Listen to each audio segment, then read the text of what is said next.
สบายดีทุกคนมื้อนี้วันอาทิตย์เนาะอยู่ฮิรากาตะเนาะอยู่ญี่ปุ่นมื้อนี้มีสโนว์เนาะสโนว์พร้อมตกมาพอดีเป็นวันอาทิตย์ก็เลยบ่ได้ไปใส่เนาะแฮปปี้เดย์ลัคกี้เดย์ยอดอยู่สวนเนาะอยู่เดินหลังหอพักครับเจ้าเนาะก็เลยว่ายางออกมาเบิ่งสวนเนาะอุ้ย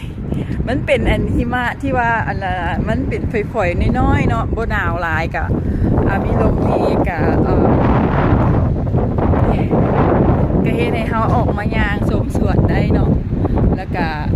ผ่อนคลายเนาะวันเสาร์วันอาทิตย์เนาะนี่แหละแถวบ้านข่าวพระเจ้าเนาะอยู่ฮิรากาตะเด้อเอาบอนใดเห็นสโนว์มีหน่อยมีหลายปันใดกะส่งมาให้เบิ่งในเด้อวันนี้สโนว์อยู่ฮิรากาตะความงามเนาะสิให้เบิ่งเด้อสิให้เบิ่ง